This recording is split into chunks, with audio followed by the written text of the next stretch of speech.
Hello, ladies and gentlemen, Asgard here, bringing you another video for Conqueror's Blade published by Horus Interactive. And this is going to be the update log for June 26th. Now, I didn't make an update video for the PTR. There are a couple of things I want to talk about, but I'll save that till after we run through everything. So, the update log comes in two parts. We have the update logs for events and the balance update. So, maintenance. For APAC, June 26, 1400 to 1700, UTC plus 8. EU/AMS, June 26, 700 to 1000, UTC plus 1. Expected to be 3 hours. You're going to get 8,000 bronze, 300 honor, and 15 unit medals compensation. Now, listen very carefully. You're going to get a limited time free doctrine removal where it doesn't cost Lotus Water to remove any quality doctrines starting from June 28, 0 hours to June 29, 2400. This is the weekend, Saturday, Sunday, coming up. Now, again, just keep that in mind. The dates are very important. You only got 2 days if you want to reset your doctrines, so take advantage of that when you can. And straight away, we have the new season map hitting. We have the Hungu Pass is unveiled. Here, the waters of the Wei River breaks, sheer cliffs converge, and forged fangs thrust forth from cleft mountains. This is Quinn's eastern gateway, Hungu Pass. Hungu, I think it's like, I don't know. Here, countless armies have faltered and numerous heroes have met their end. Now, as the fires of war ignite once more, the fate of the battlefield remains uncertain. After maintenance on June 26th, the new season map, Hungu Pass, will be officially available. Map structure. The Hungu Pass battlefield is divided into 3 areas: camp, moat, pass wall, each with a key contested point. Special mechanics. Breach the dam. The side controlling the camp flag will deploy dam guard to defend the dam area. After defeating the dam guards, you can actively trigger the Breach the Dam event. Whoa! Floodwaters will surge down the channel, eliminating all heroes and units within the downstream river area and destroying any floating bridge on the river. Attention, after the Breach the Dam event is triggered, the 2 supply points in the river area will be destroyed. Holy! And become unavailable. The water level will rise, flooding parts of the riverbank. Any heroes and units caught in the zone will drown. After the event ends, a new floating bridge will be rebuilt on the river, and a temporary passage will be constructed at the dam breach for crossing. That is so cool. Actually, I love map dynamics where there are certain events that can happen on the map that will drastically change the map layout, but at the same time, depending on how they handle this, it could be really annoying or could be really cool. There's no middle ground, unfortunately, because it's just not a feature that is um, commonly used or extremely or like extremely dynamic. It's either it changes from like two game states normally, but I would love to have maps that would change up dynamically. We have a lot of siege maps with like breaches on the wall that does this kind of like change up the dynamics of the map, but it would be so cool if there was more like that, but it was a bit of back and forth, kind of like map evolution kind of thing. But yeah, that's really cool.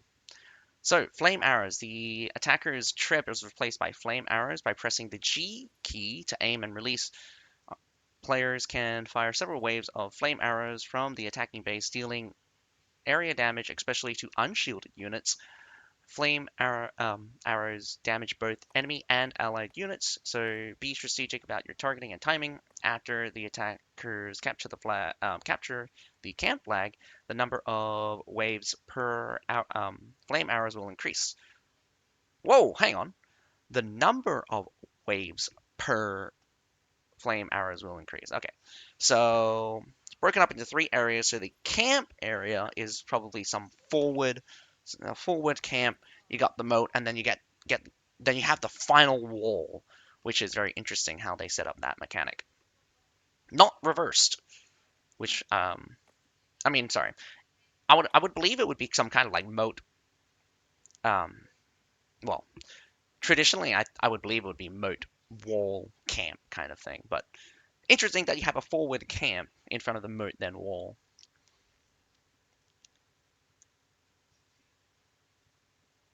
So that's very interesting. So after the camp gets captured, the number of flaming arrows, so it's not your flaming arrow resets, it's your flaming arrow becomes more potent. So you get probably goes from like 5 volleys to 7 volleys or something. Um, Personally, I think flaming arrows is way more tenable than the trib. The trib is just so oppressive. Um, the flaming arrow ones comes in faster though, so there's a little bit of a difference, of course. But to be honest, it is quite like lower damage. Most notably, like the overall, I think the total damage is much lower. Um, but yeah, that's really cool. Really cool that they're using the flaming arrows instead of the trebs, which are have historically kind of dominated the. It's like it's such a potent tool for the attackers, especially like since they have to adjust it from time to time. During tier three, they would boost the damage, so it would just instantly murder the tier threes because because defenders would just simply defend the wall otherwise. Hangu Pass event. Call of Unity begins. Okay. With the launch of the Hangu Pass, participating in the Hangu Pass battle will reward you with the Quinn Brick. Donate Quinn Brick during the Call of Unity event to earn generous rewards. Warlords can return Quinn Brick as drops in the Hangu Pass.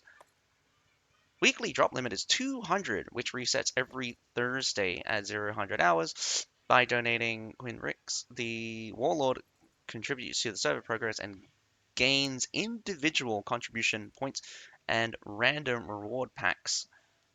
Accumulate contribution points to gradually unlock personal rewards. You can check each reward stage in the donation progress bar. Once server's progress is full, individual donations still grants rewards. Oh, cool! So it's this. We've had this kind of event before, so there's two breakdowns in how the reward structure goes. You have the personal set of rewards, and then you have the overall server progression. So as people donate, the server progression will go up naturally, and of course you got your own personal one that gives you additional rewards. So this is a nice one. So even if you don't participate in the event, there's still rewards to collect. Any undonated items at the end of the event will be reclaimed automatically and converted to bronze coins. The event rewards include a moat, tribute to all under heaven. I believe that in English that should be tribute to all under the heaven. Uh, well, I mean, you're just missing out the, so it's not terrible English. Epic Hero Schematic Box. You got treatises, optimal divine crows, and more. Again, if you're playing ranked, you're gonna see a bunch of divine crows drop. The event, the drop event duration goes from June 26th after maintenance, of course, to July 10th. Elysium Elysium Peak server drop ends at July 9th, 1800. Why does Elysium Peak ends early? That's interesting.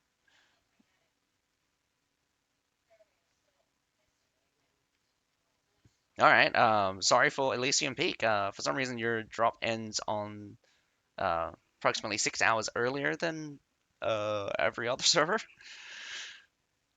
Um, Reward claim duration goes from June 26th after maintenance to July 14th, 0 hours. Interesting. Interesting. The fact that they would note July 14th and not July 17th, which makes me suspect that there's going to be an additional update on July 14th. But I have no idea if something is going to happen then. I think something might happen just because of how it was noted here, or how it just seems a little bit strange that the claim duration is a little bit short. Normally they give you a whole week up until the next maintenance in order to claim rewards, but they only give you up until the 14th. So maybe something's happening on the 14th.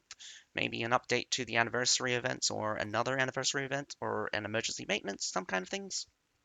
But I'm just speculating.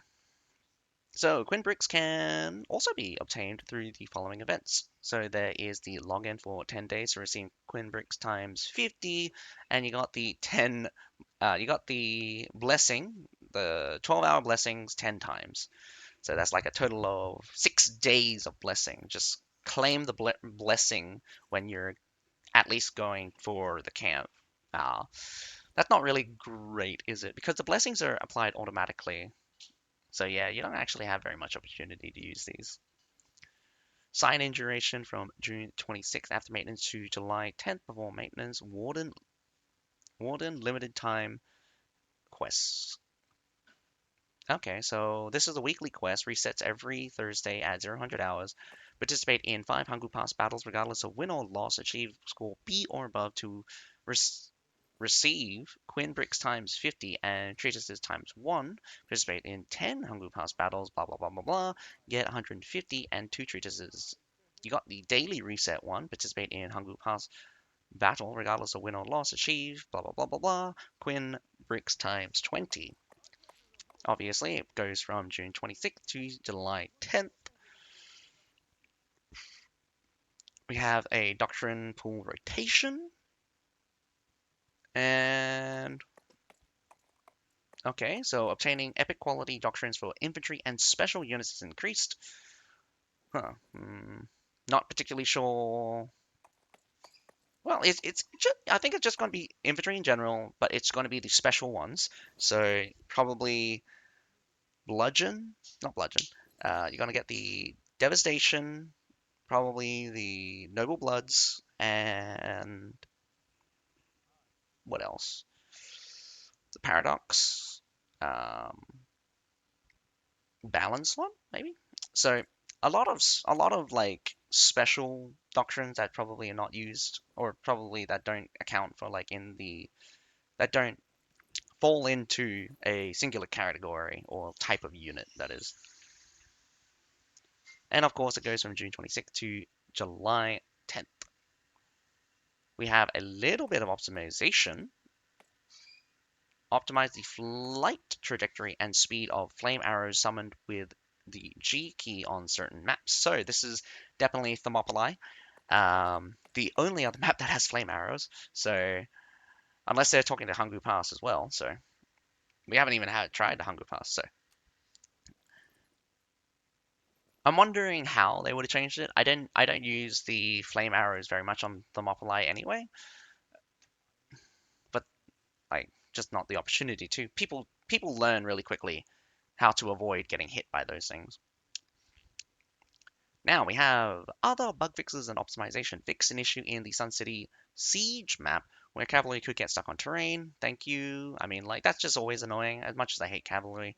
Um, if you're just going to perpetually get stuck on terrain, like, that's just a massive issue you need to fix. Fix in a normal reward issue in training battle mode. Not sure what that's about. I think that's because I don't use Training battles is the one I believe you go face off against the AI. I could just check real quickly, but I'm just going to leave it at that. Fixed incorrect description text in the manual units building pop-up. Um, Probably new players have faced this issue quite a bit. Fix an issue on certain servers where doctrine-related side quest progress would not record properly. That's always just annoying. Fix missing brief instruction for the shield and spear weapon in free training camp. Fix an issue where hero with shield and spear would become unresponsive after the mount is killed while defending with right click. Oh, that's an interesting bug. Fix an issue where pressing control before right click defense with. Whoa, hang on. Fix an issue where pressing control before right click defense with shield and spear or longsword would cause input failure. Oh, interesting. Um, yeah, like sometimes when you go in and in and out of, I thought that was Alt actually. Control would be special unit command. So, interesting. I don't think I've actually run into something like that. Fix an issue where the character camera follows distance becomes abnormally far. I thought that was an update, but I guess not. Fix an issue where abnormal branches appear in the veterancy tree of the Archer Militia unit. Oh, okay. Weird. Fix an issue where Epic Archery Doctrine 2 would not display in the Doctrine interface after activating Precision Doctrine 3. Fix an issue. Oh, all right. I guess because I don't play around with doctrines too much, I've never seen an issue like that before. Would not display if you had Precision Doctrine 3. Fix an issue on some servers where ranked battlefield replay did not record battle data correctly. Result an issue where some rock models were missing on the map, causing units and heroes to appear suspended in air, creating unintended invisible walls.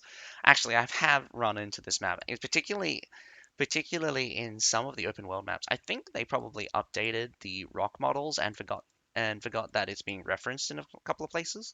So they probably just did not replace it properly. Territorial war adjustment, war declaration requirements. We've made some, again, like, what is with these? What is with these massive ass spaces? We've made some adjustments to the war declaration requirements in the Longting region aimed at improving access and creating more opportunities for our warlords. These changes include both lowering and raising certain level requirements. Adjustments were made based on the strategic value and map access each location provides.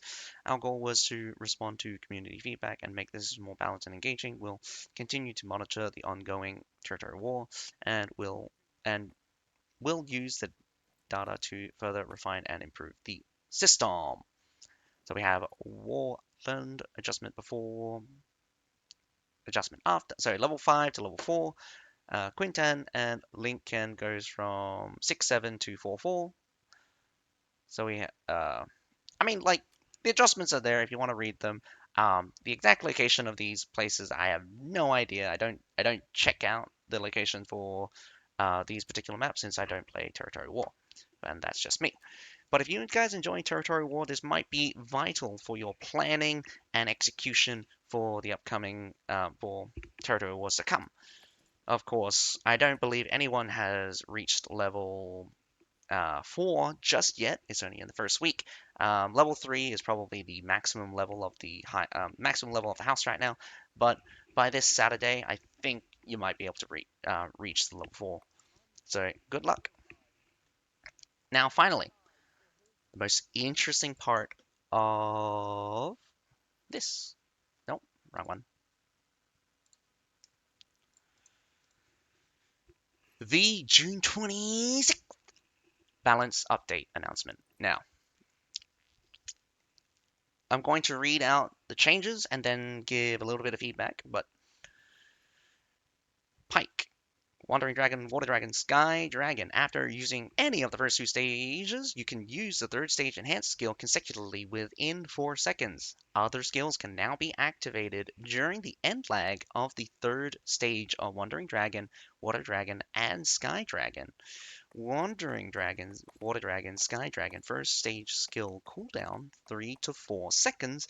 I'm sorry, first stage skill cooldown 3 to 4 seconds. Wandering Dragon, Water Dragon, Sky Dragon, third stage enhanced skill cooldown 0 to 3 seconds. After each stage skills, you can use the next stage within 3.5 to 4 seconds. Optimize the hitbox for Sky Dragon after using Ultimate, making it easier to hit enemies. The second stage of normal attack can inflict the daze effect on heroes.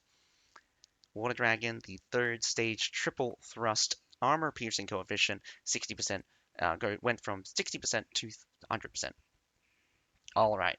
So, for those of you that are Pike players, this is going to be a weird change, and I'm not entirely sure if it's a buff or a change. It is a change to say, but whether or not it's a buff or not is very subjective right now. To me, I feel like this is a buff, but some people feel like it's not really a buff. Now, just to clarify on a couple of things. On the PTR, there was an issue where you could, it was just not fluid. It was just not smooth when you were activating the third stages um, in sequence. Now, apparently, they've added this part, so I'm no idea how this will feel on the live server, but just so you know that previously it was very clunky. So you couldn't activate all the skills consecutively. This second part here is kind of strange, but it kind of makes sense as well. So what this really does is it changed it so that when you activate the first skill, um, when you activate the first skill and you let it go on cooldown, it will reset to 4 seconds. I'm not sure if that also works for the second stage. I mean, like it's just a very simple test. But that's how I think that's supposed to work. However, the next one is definitely not how I thought it would work. But at the same time, I think the first cooldown doesn't matter because you have 4 seconds to use after the skill, so it would just become off cooldown anyway. Um, this next part is not what you think it is. Because you can use the final stages consecutively, they had to add in a cooldown. Otherwise, you would just be literally just be flipping constantly. So I I did realize when I actually did test this on the PTR, but what I said during my last video for the PTR update was completely wrong. What it does is it just makes it so that you can't just spam the third stage enhanced skills constantly. There's a 3 second cooldown, and because it's 3 seconds and you have 4 seconds to use enhanced skills consecutively, you can actually throw out two of the same skills. If you throw out Water Dragon immediately, you can filler with either Water Dragon or Sky Dragon, and then hit them again with the Water Dragon. I assume. I assume. Again, I haven't had the chance to actually test the updated one because they added this line here. I just know that previously it was very difficult to even get 2 skills off. You could get 3 skills, but you had to throw in a lot of dodges, and my RPM is just not high enough for that. So that's why I don't normally play Pike.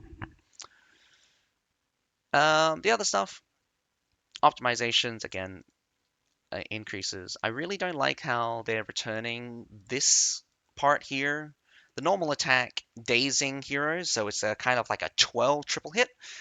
That chain dazes, and it's really annoying to get hit by it. Go figures that they're returning it. I don't know why, but I think it's just to add in a little bit more power for the pike in other ways, just to make it a little bit more annoying. Personally, I think pike just needed a slight damage increase. One of the things that is really bad with a lot of heroes is whether or not they can kill within their combo. When we're talking about like kill combos, you got the classic chain dart, you got the classic jewel blade. They'll kill you in a heartbeat. Um, their combos are basically so tight, you will die about 90% of the time. The chain dart one is super oppressive. The jewel blade one, of course, you got marked for death, and it's just like bowler. Um, the water dragon triple thrust, not even like worth mentioning. It's barely any damage as it is. This will definitely up its damage quite a bit, but most nominally, like you will see it against heavies taking a lot more damage from that triple thrust. So that's just really important. If you want to use, I mean, like you always use Water Dragon third stage anyway because it causes a throw, which is unrecoverable, by the way. Now we have Quinn Footbow, base piercing damage, 15 to 1596 to 1746. Base piercing armor penetration goes from 2024 to 2124. So 100 increase and 150 increase. So overall, hang on, sorry. Attack penetration targets goes from 2 to 3. Single penetration damage reduction 50% to 40%. So after penetrating the first target, it goes down to 40%. I'm not sure. I'm not sure if it's going to go down again to 20%. I mean, sorry, single penetration target reduction from 50% to 40%. So after hitting the first target, you're going to go down to 60%, and then maybe if this works like how I think it's supposed to, hitting a second target means that third target only takes 20%. Assuming, you know, again, that's normally how target penetrations work. Actually, it will go down to 25% because that's the minimum damage that they can reach. Now, the Quinn Footbow, for me personally, I felt like their DPS was fine. It didn't need to go higher because if it went any higher, they would feel oppressive or definitely match the current DPS of other ranged units. And that's one of the things that probably is getting them to be a little bit weird. The actual effect on the battlefield for the Quinn Footbows are much higher impact than their damage would imply. That's because they provide a daze and block break, which is, again, a step above what some of the other generic archers would provide. But again, we've got also archers like the Rattan Marksmen, the Rattan Vipers, the Incendiaries, which offer other things as well, and they're much more oppressive. I mean, like AoE fire, 1.5% max bleed plus 300. Obviously, the not bleed, poison, and yeah, obviously you got the second poison for the Rattan Marksman. You also have the slow on the Vanguard Archers and stuff. These other units are again also very pronounced. I don't want the damage to keep increasing though. That's just me. I feel like that was a really stupid move. Quinn Footbow for me, I would have increased their health, increased their movement speed, and increased their ammo. That is the only thing that's really holding them back to really get into a good flow on the battlefield. They're too squishy again, like all range units, too squishy to get onto the front line, to get into the positions that they're required, or to get into a good position because it's just really bad just really bad for ranged units to get into a position close enough that heroes can dive them. They still have that weak against hero penalty. Again, that should be removed. 50% damage reduction against any other archer. They don't have those things. Muskets, maybe. Crossbows, I think they don't have them. But overall, it's really, really dumb that the Quinn footbows would have a penalty versus heroes, while a 50% penalty, by the way, while every other ranged unit has a much less penalty. And the final note, Quinn footbow is basically just better Pavis at this point. I'm really sad about that.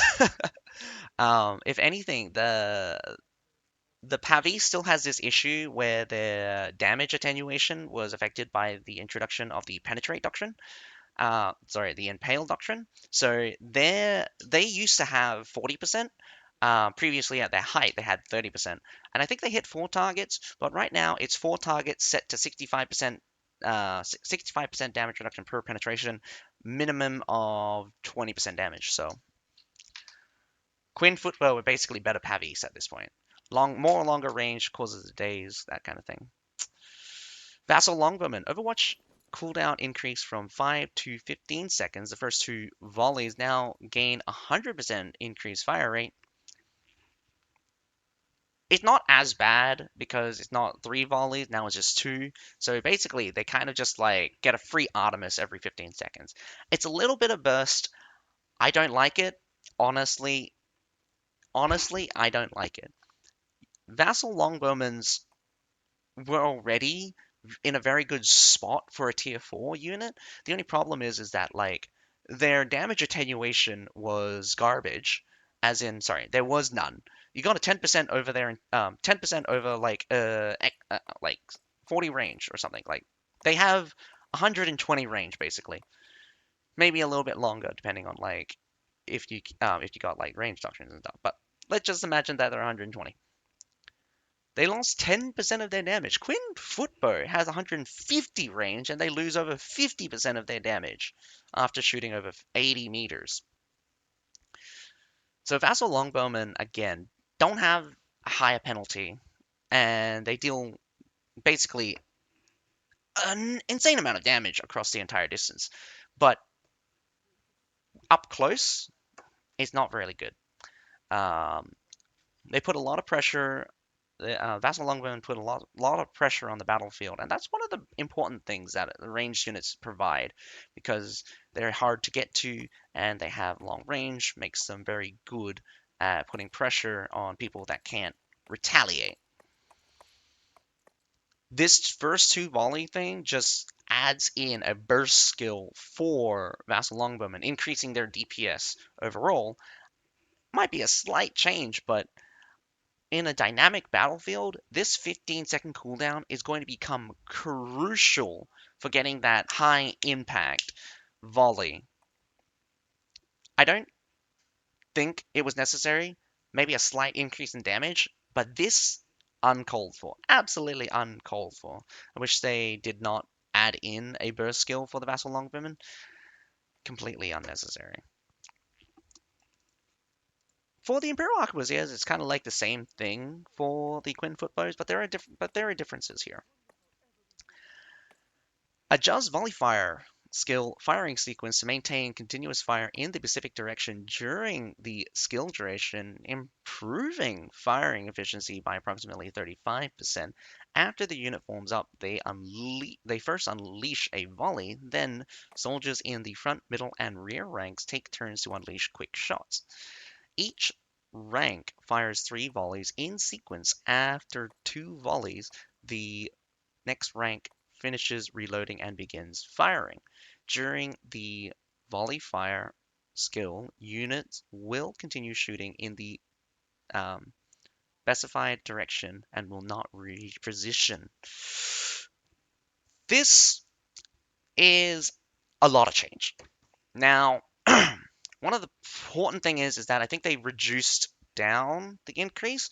Previously on the PTR, I estimated that the increase was roughly around about 50%.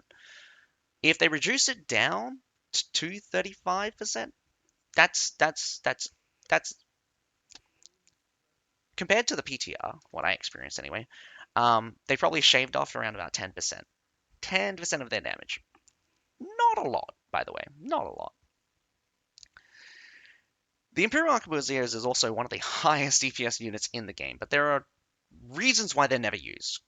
First of all, like every other ranged unit, they have garbage damage to block.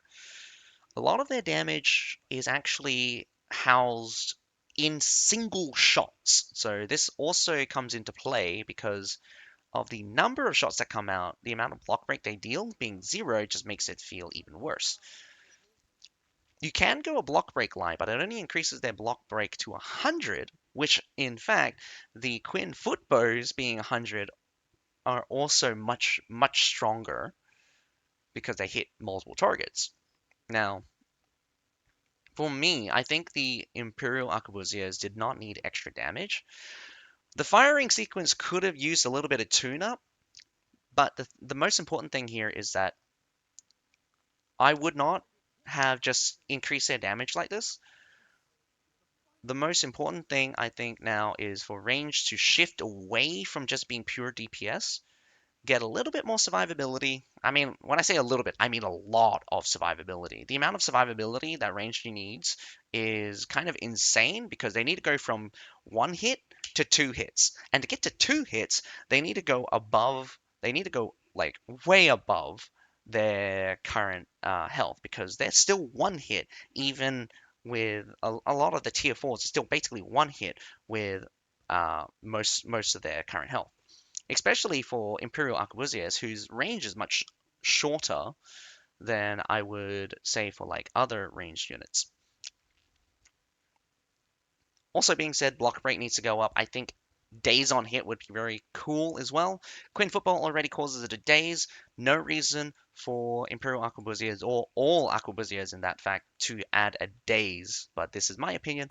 I think a lot of people will have a little bit differing opinions on range. I think a lot of people hate range, but um, I don't want them to keep increasing the DPS at this rate. We're just going to get a problem, and I call it a problem, but basically I call it the damage saturation issue, where the damage of ranged units gets so high that a unit would not be able to run at the ranged unit and kill them before the ranged units kill them, kind of deal. And that's a problem because it just means that any amount of distance where you have a pack of range, the DPS coming out will render any attacker's folly, I mean, like moot, as first, they will not be able to reach them, and two, you will not be able to kill them. Or, no, well, it's just the one thing. You will not be able to reach and kill them before um, you die, kind of deal. And that's a problem. That's a legitimate problem. And when that happens, it's just going to become a range fest. And I don't want that. I don't think anyone wants that. And how I would adjust range is like not increase their damage, but because the developers seem adamant to not change how range is designed, we're just going to keep having this problem where range is going to reach this state where they deal so much damage that everything just gets shredded. And it's going to become more of a problem now since we have Quinn Footbow who deal a little bit of block break and a little bit of CC. So it's going to become more of a problem from now on. So I'm really worried. Really worried. Continuing on, we have the Fortbrashio Pikeman. Base movement speed increase from 3.8 to 4.3. Turning speed increase from 50 to 120. Optimize unit brace turning logic. Soldiers now prioritize turning only when they can attack an enemy. Soldiers in crouch brace turn towards the enemy if an enemy is within 11. Sorry, if an enemy is within 4 meters now from 11. Soldiers in standing brace turn towards the enemy if an enemy is within 6 meters. Now, I never knew that like the classification for crouch brace and standing brace were like different, but apparently someone did figure out that like the crouching brace apparently was stronger. Um, I'm not sure how much stronger.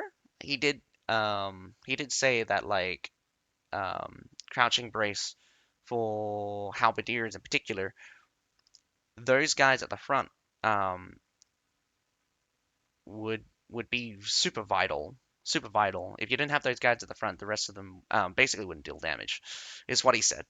I don't, I disagree with that, but like I disagree with that. The rest of the guys won't deal damage, but I think one of the things about the halberdiers is that the crouching guys at the front dealt brace damage. So this is the tick damage kind of thing.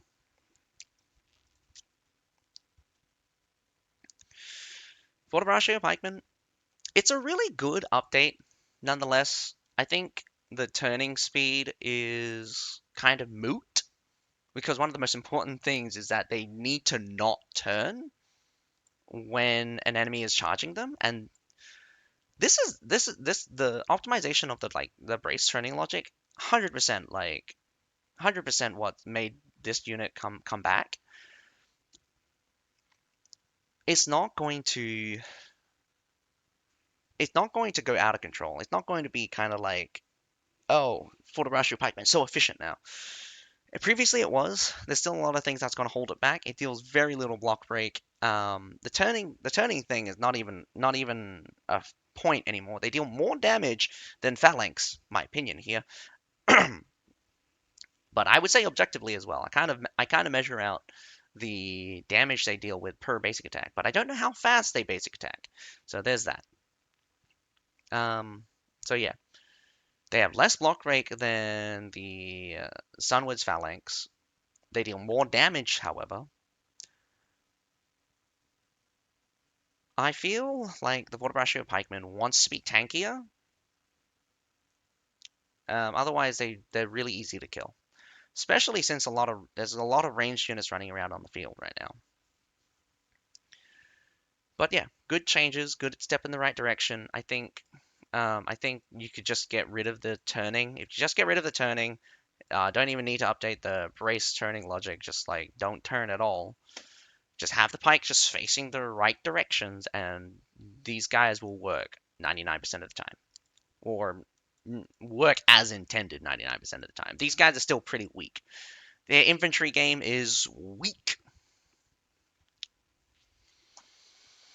Alrighty, a lot of changes to the Shield Maidens. We got the unit headcount increased from 28 to 32, with formations adjusted accordingly. Hopefully they fix the bug on Guardian. Um, Base max health increased from 65,085 to 85,77. Their I think their total health is going to reach somewhere around about 16,000. I think that's what was on the PTR. Base piercing damage increased from 1090 to 1390. Slashing damage increased from 1248 to 1608. Blunt damage went from 976 to 1269. Basically, a 30% increase to all damage type. Massive, massive damage increase, nonetheless. Enhanced defense capabilities in spear shield mode and attack capabilities in sword shield mode. This is just a overview of the things that they did change, but significantly reduce weapon switching time. This is almost a fraction of a second. Previously, it would be like a whole second.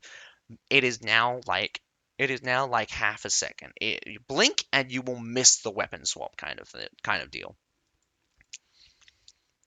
So for the spear shield, you have after any attack in sword shield. Okay, they didn't fix the language here. After any attack in sword shield mode, switching to spear shield mode restores 2% max health per second per soldier after 10 seconds. This apparently does stack with a previous passive which granted them 8% heal immediately. So for a total, so I am assuming here, I'm like, again, maybe they've changed stuff from the PTR, but I am assuming it's going to be a total of 28% healing. Now, that's a lot, But do mind you have to weapon switch. While Undercover Commander, switching to Sword Shield mode retains the block effect in moving state. Again, homogenizing some of the things between the Sword Shield and the Spear Shield mode. Okay, but I don't like it.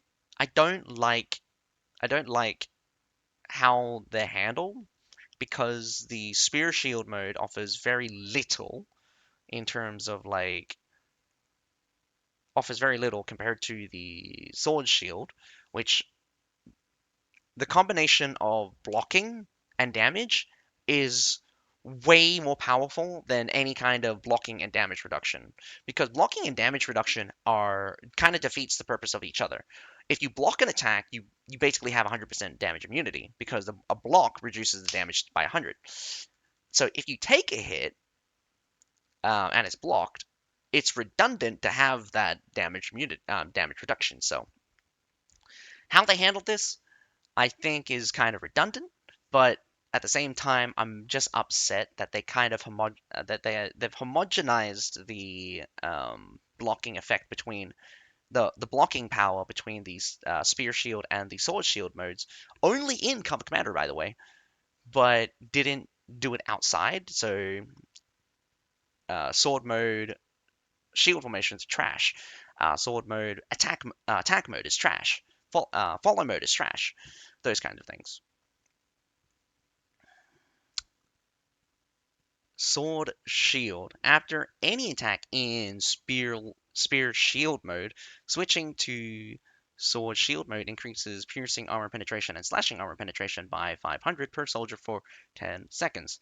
This is counted individually, and then there was also another one. Let me just bring up Alan's thing here. He did point it out. So previously, for this one, they had a change where. Wow, we talked a lot.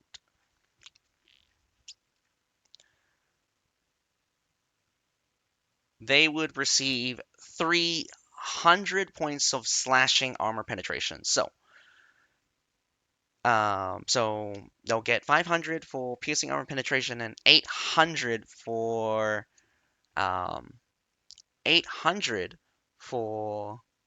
slashing armor penetration. Do mind the previous one was 4 seconds. This new one is 10 seconds. So that's a very interesting thing. That's a very interesting thing. How the previous one was very short and this one's really long. So they intend you to stay to flip between states for before you can activate the buff again between 10 seconds kind of thing. So you're going to be switching weapons twice within 10 seconds kind of thing. The damage detection of triple strike is advanced by 0.3 seconds and deals an additional 300 damage to block value.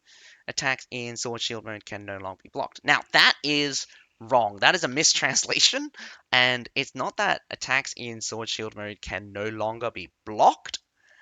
It's that they no longer can be parried. Now, there is a mechanic where if an attack is blocked, the attack itself can be parried, meaning that you basically it's like a self CC. It's not the shield that causes the CC, it is the unit who does the attack that is getting the CC. I mean, yeah, that makes sense. So not all attacks are parryable. That is really important. Most attacks are parryable for older units. In this case, they're changing it so sword shield mode in general are not parryable. This is not important, however, because Cover Commander already added this with the fact that they can't be parried while in Cover Commander, which is which is again one of the small things that happened that people don't realize how important that is. So again, just a minor thing. It's not unblockable. It just means it can't be parried, so they don't self CC themselves if their attack get blocked. Unfortunately, they still haven't fixed that for Orochis, and their disarming sweep keeps getting parried. Oh, on the PTR, through my testing with Alan, we discovered that there was a +1. What I mean by +1 is that the number of targets they could hit in sword mode increased to 2. Now, not all of sword mode, just the while in cover commander and in triple strike. This was still enough. However, these are still major parts of the kit, and that +1 ballooned their performance out of control. Barring Spartans, Shield Maidens are the strongest unit in infantry, barring Spear Sergeants. Barring Spartan Chosen, sorry. Oh my god. So they're gonna crush every single infantry. Every single infantry. They're gonna be quite resistant against cavalry. If if that +1 stayed in. Now, it's not noted here on the patch notes, but it was on the PTR. I know for a fact that live doesn't have this +1 either. So I'm very worried that this +1 is going to make it through. If it does, Shield Maidens are going to be in a crazy powerful position. If it's not, maybe less so. I do think that Shield Maidens are still going to be quite strong. If this +1 goes through, nothing but Spartan Chosen are going to be able to beat these girls. And I mean it. I mean it. And I'm worried. But other than that, Shield Maidens are getting way too complicated. This is all of this. I mean, like not that last, but all of that, like the whole weapon switching thing, the buffs every single time does my head in because they already have a set of passives where weapon switching they get buffs. They also have a bunch of buffs while in mode. So like while in sword mode, they get 15% damage after hitting someone. While in spear mode, after hitting someone, they get 15% damage reduction, or they reduce the damage of the person by 15%. I don't exactly know which way it goes. There's also Dull Blade, which is being applied in spear mode, uh, which is kind of crazy because it reduces the penetration of the target by like a big amount. It could be a flat amount, it could be a percentage, but yeah, these are things that are inbuilt into Shield Maidens and not stated anywhere, and it does my head in. I don't remember everything. It's really good that I have people that like to talk about things and kind of like bring up receipts and stuff, so we can keep track of a lot of these things. But a lot of these things are being rediscovered as units kind of come back into the focus. So what make sure you keep an eye out on Shield Maidens. If you have Shield Maidens, you like Shield Maidens, definitely check them out. I have no doubt that these girls are going to be causing a lot of headaches on ranked in particular for the next few weeks. Shanji Grenadiers. Throw grenades cooldown reduced from 37 to 30 seconds. Initial ammo increase from 2 to 3.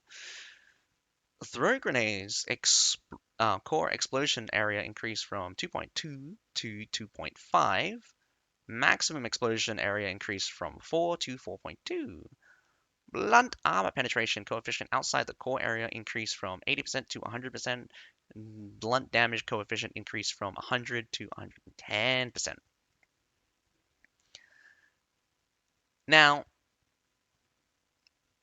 I'm not sure what the coefficient is for the outside area. But this does tell me that the Shenji grenades work as a kind of like a like a twofold twofold explosion. So you got the core area, which does the majority of the damage, and then you got the secondary explosion area, which used to have a decrease in penetration.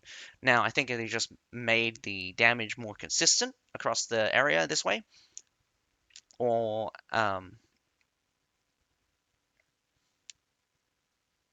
and the blunt damage coefficient has been increased to 110. Now the only problem is that like we don't know what the differences is between the core area and the outside area is. But personally, I think the Shenji Grenadiers didn't received a minimal buff kind of thing. I think the most important thing here is the cooldown reduction and the initial ammo. These two things combined is probably going to be the most important things for the Shenji Grenadiers. The area increase was the most significant. I think this slight increase caused them allowed them to hit more targets overall. Um, Increasing the damage much more than this 10% because you can increase the damage you can increase the damage with doctrines and that pushes the damage way higher than what this 10% did. Keshigs. Base max health increased from 8,491 to 9,144. Still too squishy in my opinion. Base slashing damage increased from 1284 to 1516. While moving, if there are no enemies within 15 meters, we'll attempt to throw a lasso at distant enemies, applying a 50% slow for 2 seconds on hit. This was not in the PTR, by the way, so I'm not sure how this works, but I'm very interested. Saber combo skill adjustment targeting rule adjustment changed from prioritizing team targets to each soldier prioritizing the nearest enemy. Oh my god, that's a massive ass change. So previously they used to just heat seek on a single target. Now, if each individual soldier prioritizes their own target, that's massive. That's a way bigger change than you could ever realize. This spreads out their damage a lot, and it needs to. Their focus and damage is like kind of crazy. After activation, quickly charge towards the enemy and perform 4 slashing attacks. The first 2 attacks can hit up to 4 targets each, and the last 2 attacks can hit up to 6 targets each. If already in high speed at activation, the first 2 attacks cannot be interrupted. That means they gain some kind of CC immunity. I think it is CC immunity. I have not confirmed it's CC immunity, but it pretty much is basically CC immunity. Otherwise, it's just basic daze, or otherwise it's just a daze immunity. After finishing slashing attacks, accelerates and dashes in the current direction to exit the enemy encirclement. Oh, thank you. They no longer just do nothing after attacking. No longer deals extra damage at low speed, deals an additional 80% damage in high speed mode, deals increased damage to enemies moving towards them while also receiving more damage from speed boosts. Now, I still didn't figure out what the hell this means. I think they were supposed to increase the damage of units that like moved towards them while also receiving extra damage from speed boosts. So it's kind of weird when they talk like that. Is it the extra damage that the enemy deals, or is it extra damage that they will deal to the enemy? From my testing, I couldn't tell.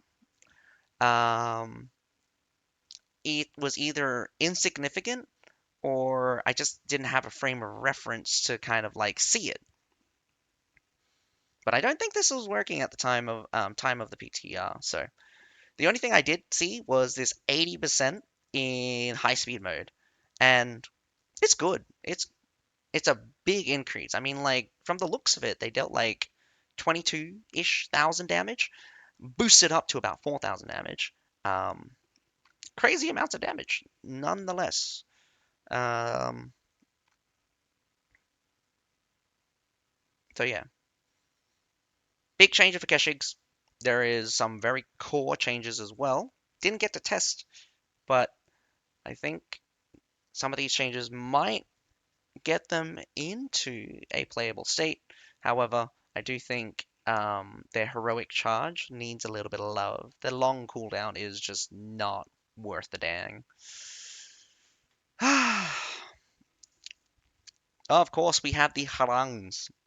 When equipped with Bowmanship Doctrine, Epic Archery Doctrine 5, and Legendary Archery Doctrine 2 doctrines, the arrow range skill uses the standard archery projectile trajectory and range, approximately 100 meters. Retains Harang's own firing speed and it affected by the arrow range damage coefficient. This skill does not stack with other skills. So they have finally addressed the arrow rain problem. Not how I would address this. Again, I don't see a problem with ranged units having range. It's only the amount of damage they deal. Now, if I was to handle this, Harangs, after 80 meters, I would shove your damage down to 50%. If that wasn't enough, I would shove it down to 25%. The only problem is that Harangs are dealing like 2,000 damage at 100 meters, and they're shooting really, really fast while aiming for your head. If that was to be reduced down, you would have no problem. If that was to be reduced down massively, 50%, 20, all the way down to 25%, you would have no problem. Getting rid of it also solves the problem. It just means that Harang can't shoot at super long ranges. I think at the end, you fix the issue. Not how I would do it, but you fix the issue. That's the most important part. You didn't you didn't tiptoe around the issue. You didn't try to attack the Harangs from a different direction. You finally addressed the core issue, that is the arrow rain doctrine itself, and how the Harangs were interacting with it. I wish you keep that up. I just wish I kind of wish you just kind of make it a little bit more dynamic. I don't want, how to say, completely just pigeonhole things. I loved the fact that Harangs didn't have an area attack. I loved the fact that Harangs had arrow rain capabilities, as short cooldown, long cooldown kind of thing, short duration. I knew it was OP, but I wouldn't have, again, I wouldn't have gotten rid of it because I think a lot of people liked using it, of course. Not like facing against it, but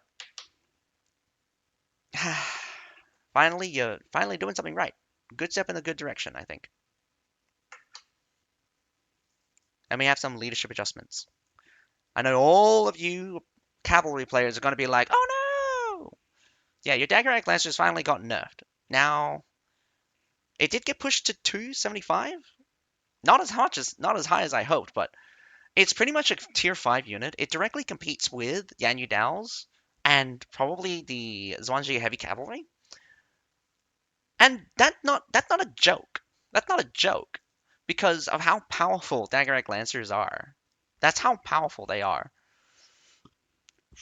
They're basically a tier 5 unit. Harang's increased by 10 leadership, whatever. Like, for me, leadership doesn't matter. The leadership change to the Spartans was interesting as well. That was removed. PTR had it increased to 310, I believe. Not a big increase. I mean, 320. I think it was 320. And of course, a lot of leadership decreases for a lot of other units. If you guys want to take a look at it, please do. Otherwise, I'm not going to read them all out. But I want to make a point that they addressed a couple of units here while also decreasing.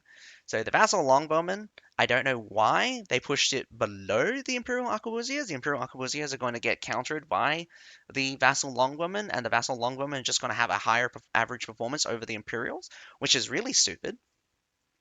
The Fortebraccio Pikemen, sure, they got changed. Getting pushed down, kind of interesting. The fact that they're lower than the Halberdier Sergeants is also very interesting because I think the Halberdier Sergeants are actually getting pushed out of the tier 4 after so long of kind of like Halberdiers Phalanx being so OP that the amount of damage and survivability units now have are at the same level or at least pushing back against Halberdiers. So people can directly face Halberdier Sergeants, at least in the tier 4 zone. Halberdiers, tier 3. None of the tier 3s, even dedicated counters to polearm units, are still struggling against the Halberdiers in tier 3, which is really hilarious. But that's all for this week's announcements. I hope you guys enjoyed the video, and I hope you guys enjoy the upcoming changes. What changes are you looking forward to? Is any of the units interesting to you, or what do you expect for the next balance update? I know that it's been a while since we had a hero update. Are you going to change to Pike just to check it out, or you're not interested? However, still a lot to be desired. I want them to handle cavalry properly. I want them to change how they deal with ranged units. Increasing the DPS is not the way to go. For me, I want more dynamic battlefield. I want more impact. I don't want higher damage though. You can increase the impact, you can increase the intrinsic gameplay by adding other things rather than damage. But I know that damage is and will always be the key, um, kind of like the key statistic that realistically everyone measures the strength of a unit by. That and tankiness. Alright, hope you guys enjoyed the video, but other than that, my name is Asuka. Have a nice day. Bye for now.